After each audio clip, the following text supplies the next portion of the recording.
Welcome to the Eglinton West Pop-Up Podcast. Tonight's edition is Old Heads Talking Basketball. I'm here with Michael Solomon. Michael, the Raptors won 3 in a row, gave the 5th loss in a row, the first time in a long time, to the Milwaukee Bucks, held Giannis to 23, 12, and 8. I mean, a near triple-double. And but it seemed like such a worthless effort on his part. Middleton was down there with just like 14 points. Norm Powell had 15 points in the first quarter alone. The Raptors held Milwaukee to 15 points in the second quarter. I mean, we were all over those guys. I mean, Van Vliet was on Giannis a number of times. All players was just pulling the ball out of the Milwaukee players' hands tonight. Our defense was there. Michael, what was impressive to you about this night? The Raptors, as a team, they play small ball the whole night, basically. Bambry started? Their small ball, yeah, Bambry started, played well. Their small ball lineup gives Milwaukee a whole lot of trouble defensively. And Milwaukee, they shot the ball 89 times tonight. You know, she shot 39% from the field. But the way Giannis is playing, he's playing as a point guard. And with him playing that point guard position, the ball does not move enough for them. There's no offense being generated by that team. They got to make some huge changes. I mean, we had their number the whole game. It was sad. Imagine they've been playing the last 6 games without Drew Holiday. Their point guard, he's been out for medical protocol reasons and so on. Yeah, so that is one thing we played the game without Kyle Lowry this game and played tremendously. I thought. Explain the strategy on Giannis tonight, because it looked like every time he had the ball, 4 people was with him. 4 Raptors. They played him the same way they played him last game. You know, they try and build that wall, but the difference is when they build the wall this time, they build it as soon as he slows down, they get back to the man. They're just stunting, getting back to the man. So cutting down on the effectiveness of their 3-point shooting. Excellent. Because, you know, that's been one of my main concerns, right, is that a lot of times the Raptors overhelp and then have a hard time switching back to their man, and then leaves the corner threes, especially wide open way often. And I think the last game they cut down on that, and they seem to be building on that. So I can only hope that is one thing that'll keep on happening. But we made that team, we embarrassed that team 2 games in a row, man. The Raptors embarrassed Milwaukee twice in a row. You can see on Giannis's face, he was not a happy camper, and that nasty move he made on that got him fouled out there when he elbowed OG. Yeah. Talk about OG's game tonight. That brother is like, look, I saw him push Middleton at one point, just like Middleton was on the basket, and OG just like push him. You know, OG was what tonight. OG was 4 of 12, right? 0 for 6 from the 3. 2 for 2 from the foul line, but his movement, he was moving nice and smooth. I mean, remember I talked about him, you know, looking uncomfortable at the end of last game. Yeah, you thought they wrote nice to the basket, like I let Dr. J go into the opposite side of the backboard. You know? And that drive you're talking about to the middle of the key, he just used his body, man. He did a Kawhi Leonard all the way into the basket. That was a beautiful move. He was the strongest guy on their team, and he's playing well. He was manhandling Milwaukee like they were little boys. Like he was you know, the old dude who shows up in the YMCA to play some pickup ball and just be pushing them young pups away. That's right. That's what it was like. OG had 10.7 rebounds, 1 assist. He looks like he's edging up to be a steady double-double kind of guy, really. Yeah, he will. It's gonna take him a while to really get his legs under him, you know.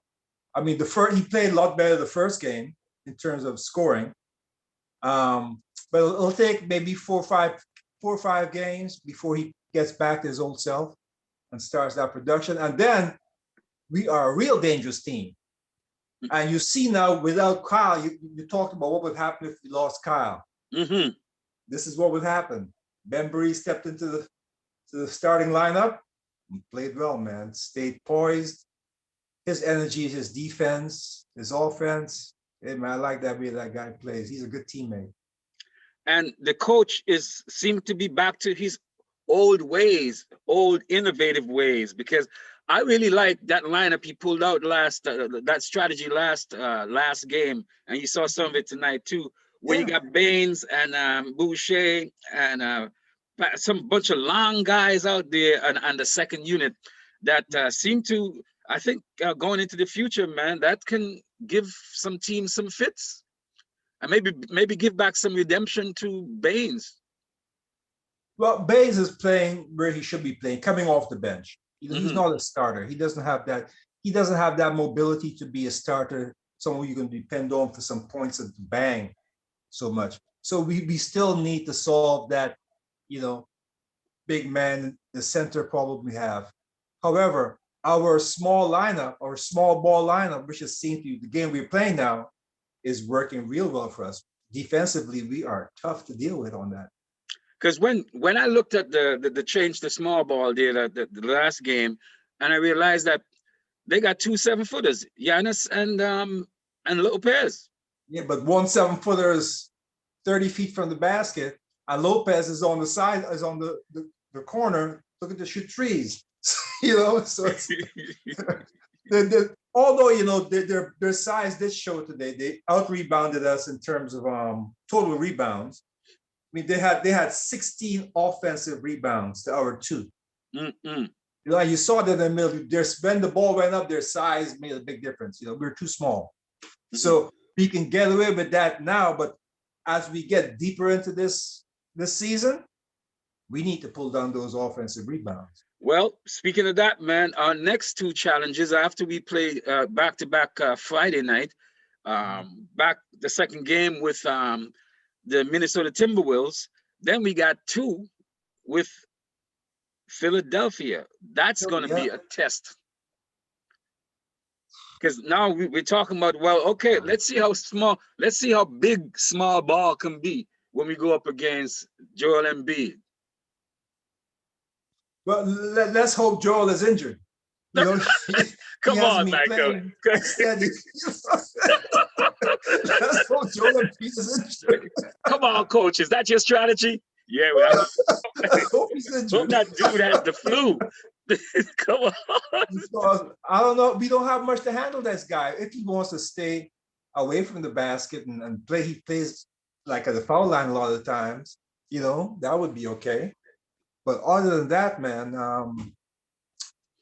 small ball is going to be an interesting game. See how small ball goes up against their good guard play. Their guys protect the ball pretty well, and they've got the size on this. It's going to be an interesting game. It is definitely going to be that, because I mean, one of the things I think that work with Giannis is that you can't let that dude come downhill at you. You can't give him like 3-4 steps in a row, because otherwise he's so dangerous and lethal. And I thought that they actually went to meet him so that he had a tough time just getting a kind of rhythm going. I mean, as I say, he's only 2 points, two assists away from a triple-double, but he was contained. Yeah, if you meet Giannis at the top of, say, once he comes over half court, if you meet him there with the ball and you're a quick guy, you have good lateral movement, you can stop him. But when they start moving the ball, which they didn't do, if they move the ball and he runs, then you have a problem. But Milwaukee didn't move the ball. The ball was stuck in Giannis's hand, you know. And unlike Giannis,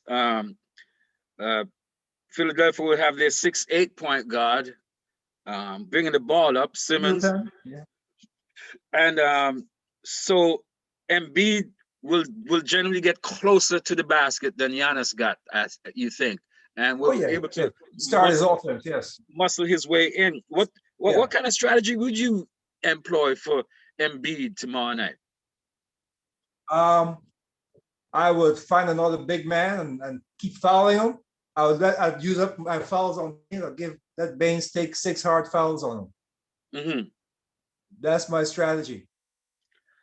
I concur. I actually Yeah. concur, because we're really going to get a test of the small ball to see how a big team like that, a team that's at the top of the East right now, they're number one in the East right now, Yeah. and they got their confidence level. They have a new coach in Doc Rivers who seemingly is making it work. I don't know if he's some kind of mad scientist, because remember the rap on that team is that the two superstars, Embiid and Simmons, don't gel. They don't have the chemistry, and But, Doc is kind of proving that wrong. the responsibility for that gelling has to be the coach, right? That tells you about the coaching that Philadelphia had before Doc got there. What brought Doc to this team, the thing that really made Doc want to come and coach to Philadelphia, was their two superstars, Mm-hmm. right? He said, "There's no way you should be losing with these guys. Two young talents like that. There's no way you should be having the results you've been having with that kind of talent on your team." So Doc is working his magic, his medical magic in Philadelphia. Uh, Night Nurse Nick, the Raptors coaches, seem to be back to his old ways of coming up with interesting matchups and tweaking here and there, using the players he got, making sure they move the ball and take on a team identity, and trusting the players who are not the top 3, 4, 5 to do something when they get the ball into. And defense, our defense's back is really kicking, man. We're up on their grills, man. I could hear Parliament Funkadelic saying, "Yeah, gaming on you. Can you smell my breath?" That's how close Fred and them were defending those guys today. But coaching-wise, Budenholzer, you got some thoughts on Budenholzer, because that dude, I mean, I think he got spent after his stint in Atlanta, when he used to have those teams that would be excel in the regular season and punk out and flake out in the off season. And I don't think he's really made a mark on this team since he's been there, Michael. No, they haven't performed to their potential, I would say, right? And that's but they haven't coached. I mean, that's the front office area there. You know, he hasn't had a good grip on that team for a long time. If he ever did. And yes, it's time to change your coach. I could see them making wholesale changes. They're like in desperation times right now, because it's a lot is expected of them, and they don't seem to be able to deliver what's expected. Maybe they'll get that trade. Maybe they'll trade for Drummond, Andre Drummond, out of Cleveland.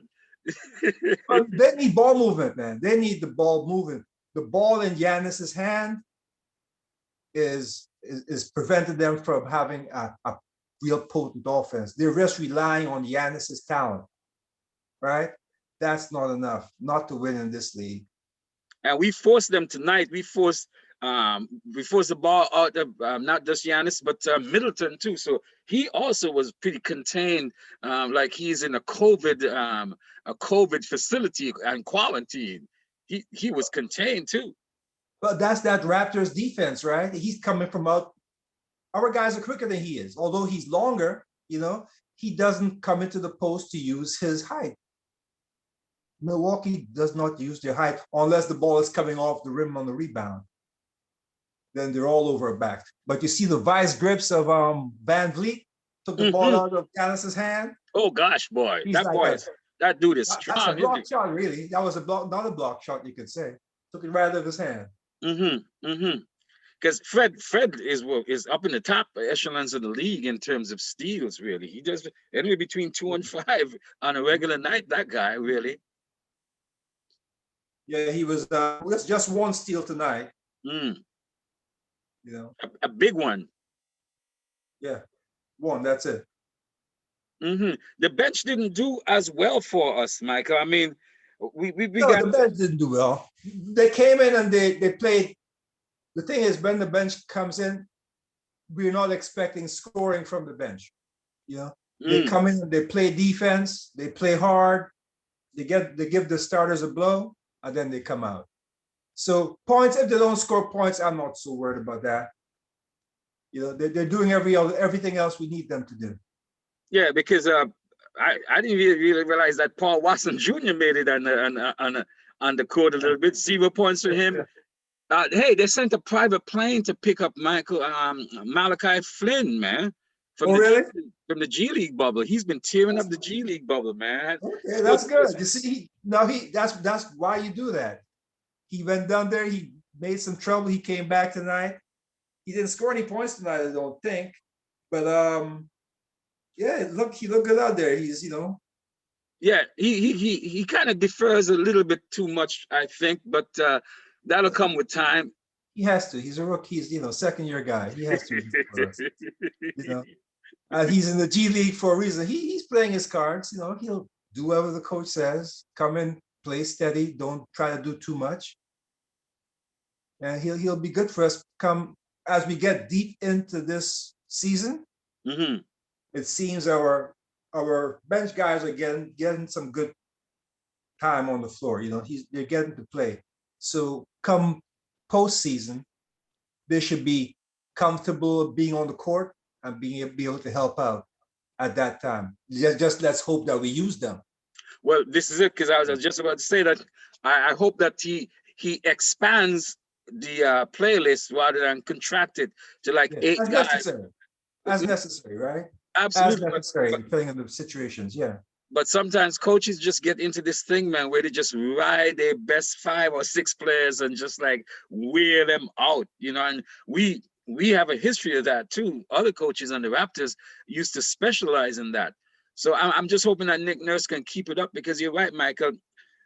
We've seen more players getting play. Even Matt Davis was on today, right? Sorry, not David. Yeah, Matt Thomas. Matt Thomas was on today a couple of times and so on. And that's a guy, I think, that if you get him into like a good 10 minutes or so, give him 2 or 3 set plays. I mean, he might give us like 2 threes. Yeah, he played well. He was 2 for 5, 1 for 3 from 3-point line. 5 points, 1 rebound, 1 assist. He had a good game for the time he played. I'll take it, because we got scorers. Right? Yeah. And speaking of scorers, Siakam did what's Siakam got? 27 points. 27 points, 6 5 assists. Yep. And he is getting more adept, Michael, and more comfortable, like going to that hoop, man, going in that painting like he's a painter, and just going in there, muscling himself in and scoring, finishing. He's really using his advantage, which is his length, absolutely, and his speed and fluidity. Yeah. That right hand is like extra long when he goes in. It doesn't matter how tall you are, you're not getting to block that shot. That's a superhero right hand he has there. Yeah, and he's playing very poised. He looks settled, because he's taken a lot of criticism. I remember a lot of people were on his case saying, where did he lost his heart in San Francisco? Well, in this case, lost his heart in the bubble last year. But he has slowly shown that he has taken the criticism, practice, and is now really utilizing and realizing that he's a matchup problem for a lot of teams. Yeah. And that if he pushes that ball inside, and I know something you've said last season, for instance, he should develop that mid-range jump shot, which seems to be coming on. Michael, how do you think about? That's right. That's right. So what do you think of Siakam's increased ability or execution? I like the way he's playing. He's going to the foul line, knocking down his free throws too. He was 7 to 9, 7 to 7 from the free throw line tonight. 2 or 4 from 3-point.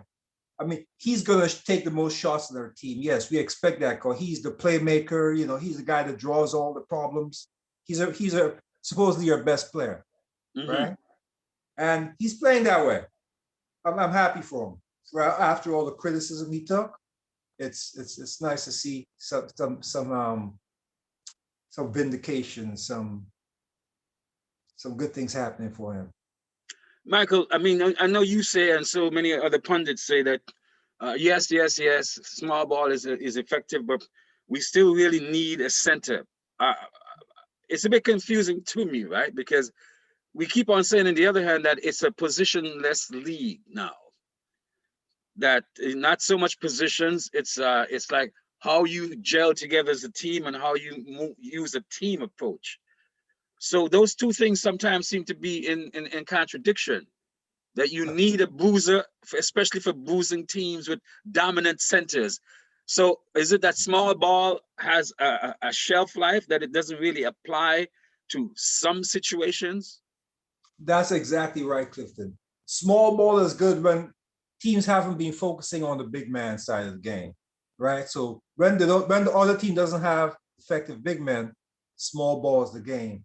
But if you got Andre Drummond down low, Mm-hmm. you're going into Andre Drummond, right? Mm-hmm. You have Anthony Davis down low, you go into Anthony Davis. Certain guys, they kill you down low. You have to have the centers that, or a center that could at least bang with those big guys. Because Mm-hmm. when those guys go in there and they have the size and the moves, they could dominate the game. Small balls out the window when that happens. When that happens, a team comes with that kind of size, small balls out the window. You have to go to traditional basketball then. How about packing the paint, though? I mean, how I'm particularly thinking of these two games coming up with Philadelphia, where you got the boozer in center in Embiid. What do you do, coaching wise, then, or strategy wise, to say block the paint at least? Well, So you that, can do that against them because Simmons isn't going to kill you from 3-point line, right? mm-hmm. So you can pack the paint on them, but I think they have some players that can hit the three now. So that's. But packing the paint is the only thing we can do against those big men. And coming down, like when he gets the ball, doubling the big man. Mm-hmm. I hope he can't pass too well, right? Because if that happens, they'll have the opportunities from three. Let's hope they're not a good 3-point shooting team on that night. Yeah. Michael, to give props to Kawhi Leonard during Kawhi's time, and maybe even a little bit into the season after he left there last season, when we still had Serge Ibaka and Mark Gasol, that I got comfortable where the team could be down 20 in the fourth, 10 minutes to go, and I'm like, okay, yep, we got this. It's cool, you know what I mean? Because remember them years when the Raptors would be up 20 in the middle of the fourth, and I'm like, how are they gonna fuck it up today? Like how tonight that they're gonna mess up this massive lead, right? So we're back to some of that now, right? Where the Raptors seem to play down to a team. Like I was pins and needles when I started to see the game with Minneapolis the other day, the Timberwolves. I'm like, the Timberwolves, I'm there, I'm pins and needles, Michael, against the Timberwolves. And tonight, against the Milwaukee, I was so at ease. So the Raptors seem to play down to the opponent and up. But yeah, well, the Timberwolves played a lot better than Milwaukee played. Really, truly, they had their guys. The guys were getting it done on the inside against the Raptors that game. And Raptors, like I say, a bottom running team is up for everybody, right? But the upper echelon teams, they have to keep a focus. If you don't have a focus, if you don't have a really strong constitution, the bad teams are going to beat you. Well, I can hardly wait because the schedule is coming up where we're increasingly going to face top level teams like Milwaukee. I think we have, with not Milwaukee, because hey, is Milwaukee a top team these days? Philadelphia. We got the Heat after that. Jimmy Butler's been back, and Jimmy's always been a Raptor killer back in the days. Yeah. So what advice would you prime the coaches then for in terms of this momentum? We've won 3 in a row. We're now fifth or sixth in the East right now, which is still comfortable given the record. So we have the chance, if we win this game, we're coming up with Minnesota, we will be 15-15. We're 14-15 right now, which would give us 500. And I'm telling you, we get to 500, at least we got that kind of threshold. I think some beautiful things can happen, even though we're going to increasingly face teams who are not going to be pushovers. When we get to the Lakers, when we get to the Clippers, when we get to Phoenix, who's really getting hot, the Jazz are really hot too, Denver. When we get to these kind of teams, Michael, what do you expect from this team, and will it force Messiah and them to go get some kind of center? But listen, just thinking about those teams would force him to get some kind of center. Right? Just thinking about those matchups, because that's a serious problem. What? I'm telling you. Just the thought of being able to get a center. Right?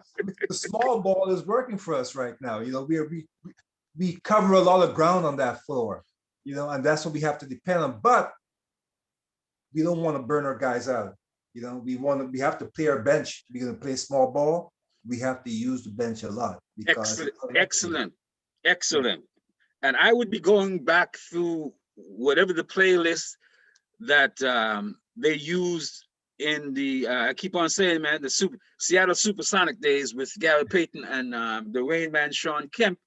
That was a defensive team. I just love the way they play defense. And the Raptors show little bits and pieces of that there, little echoes of that occasionally. But if this team can really get their defense up to that kind of level, where Fred can be up, and look, Fred, that guy is fearless. Van Vliet goes up and got guys who are like, you know, way taller than him.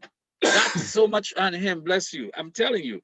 So I'm taller than Fred Van Vliet. So, but if we can get that kind of energy and the switching and being able to pest at least opposing teams' two best players and kind of close them down a little, and because if we don't give up the three, Michael, then we just give it to get the other players who are not their superstars to try to beat us.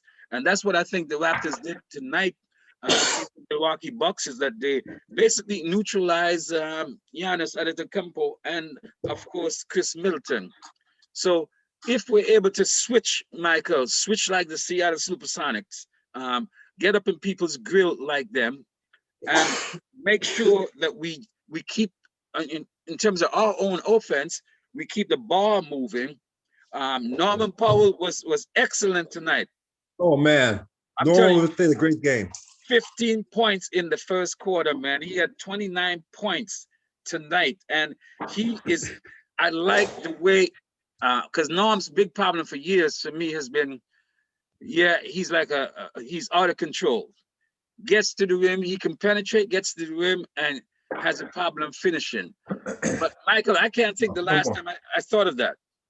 So Norm has improved, and when Kyle comes back and everything is cool, is Norm a permanent starter? Well, I think the Raptors see that when Norm starts, he gives us a better overall game. Absolutely. As to when he comes off the bench. Right, so that's something to really consider. Is that a long way of saying yes? I would say he should. He should start. Because when he gives us the kind of production he's giving us, man, 29 points, he is in the 20s every game. I mean, the kind of production he's showing us he deserves to be a starter. Absolutely. And that we're better when he is a starter. Yeah. But that's a nice problem as a coach to have, right? Like where you have 6, maybe 7 guys who could actually start. Yeah, that's a beautiful problem, man. And I believe that I think we'll probably see some creativity with the second lineup, because I think that they should now that Watanabe is back, because he's another 6'8" long guy, right? You can put in there. Watanabe isn't going anywhere. You know, a guy like that, you hold on to. I'm telling you.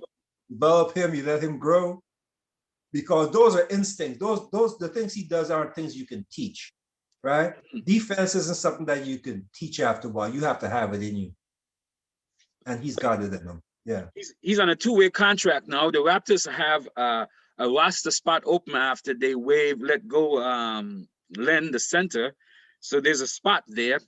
And I'm telling you, they got some problems to deal with, some good problems, because I'm telling you, I see at least 4 players on the G League team, including our 2 draftees, rookies, Harris and Malachi Flynn. Gary Payton Jr., man, is tearing it up, man. The dude is only 6'6", but that guy can dunk his behind off, Michael. He's been playing up a storm. Where is he playing at right now? Where is he playing? He's with the 905, the G League. He's with us? What? He's with us. The dude he's been on 6 teams in 5 years. Okay. In the NBA, played like 61 games. He's there. We also got Starskus, the Mississauga dude. He's on the team there. There's a center guy, 6'10", 11, or 2 of them, guy named Elise Johnson, and then this guy Ellinson. Ellinson can throw down some threes, man. So I've been just. Do we have a big guy in 905? Do we have a big center in 905 or what? 6'10" and 6'11". Okay, I haven't taken a look at the 905 team. But I don't know how much they're getting down south right now. He's not a boozer though. He's not a boozer. He's not a Dwight. No, we need a boozer, a bully. With some size, you know. Yeah, we just need a beefy guy. Someone who could chew sugar cane and whistle at the same time. Somebody, you know. I would take. Remember that dude who used to play for Chicago, the football team, the Fridge. Chicago, which one? The football team in Chicago. Isn't that he used to play for the Chicago football team, the Fridge? There's a big guy, big. We're talking about the football player. Yeah, we need a big 6'9" guy. Yeah. Or somebody nasty. A Charles Oakley kind of nasty. I know you don't like that, but I'm a throwback guy. In today's game, that's a whole lot of technicals. That's a whole lot of technical. If Charles was to play, if Oakley was to play today's game, he'd be riding a whole lot of pine, man. He wouldn't be in the game too often. Yeah. He's sitting down a lot. He needs to play the era he played in. Mm. Right? Where you can get rid of that tough play. But it's not in this game, man. Today's game is about entertainment and, a lot of points on the board. People get excited. That's what today's game is about. And the Raptors in tonight's game, showed us that they've gotten more comfortable with each other, that they've gotten over whatever the concerns might have been. They're the only team that had to move. They're in Toronto and they had to move and relocate in Tampa in Florida. So of course that takes some mental adjustments too, in terms of just the physical things of looking for a place and moving your family if they're with you and all of that kind of stuff, practicing in a hotel ballroom and all kinds of stuff. So they seem to have kind of gotten over that right now and are moving on maybe not all, but a lot of cylinders. What does this team have to do, Michael, to maintain where they're at? And is this team going deep, or is it going to be a first or second round flame out come playoff? Because we don't seem to have the gears to maybe go deep. Or are you differing with me that somehow that we actually can get? I can definitely go deep. The way we're playing right now, the chemistry we seem to have, we can keep that going, and add a big man. We can go deep. Mm-hmm. Big man. What about coaching, right? Because again, we spoke a bit about it a little earlier, that when you get to the playoff, generally speaking, coaches like to just squeeze down the list of players they got. They bring it down to 6, 7, 8. Well, you have to coach with philosophy. What about the philosophy, given what we've seen of Nick Nurse and the range of players we have who can play 10, 15 minutes any game, where there's not going to be any major drop off, and the way you work our star players so that you don't exhaust them in the playoff. What's this coaching strategy? Because of the personnel of our team, you can play everybody. That strategy, it's not something that you could hang your hat on, because the game is changing, right? The game has changed since that was a common strategy. But now you have to play the lineups that are best. You know, shortening the lineup isn't necessarily an advantage sometimes. You know, I think in the Raptors case, that would be the case. They would have to play more than like 7, 8 guys on a regular to really challenge with their speed and make a difference. Otherwise, playing six, 7 guys only, we don't have the size, and we get beat up, man. They'll get beat up with all those big guys banging into us, you know? Mm-hmm. What about the idea, Michael? We've had it a couple of times where we've got the so-called bench mob, where we can actually go to 5 players on the bench. I mean, because I know a lot what the coach is doing, which I like too, is that bench plus 1 or 2 of either Fred, Lowry, or Siakam, where you play 2 of the starters with some bench guys. But I'm looking to see maybe if we get Malachi Flynn some more play, to see if you can give him 5 minutes, maybe a 5-minute spurt with an all bench lineup that he gets to run. Well, you know, but when it comes to a bench mob, it depends on what team you're playing. You know, you can use that strategy depending on what team you're playing. You're playing a certain kind of team, and you're stronger than them. Then you could let a bench mob go out there so that your bench gets a good playing time and get good repetitions to be able to provide more for you down the road. That's the only time you use a bench mob, because it's not smart basketball to be doing that every single game, right? It depends on what's happening on the court. So what do you portend then for the Raptors going into this stretch coming up? We got some good teams in the East we're going to meet. Folks who are conceivably will meet in the playoffs. The Raptors seem to be flexing their muscles right now.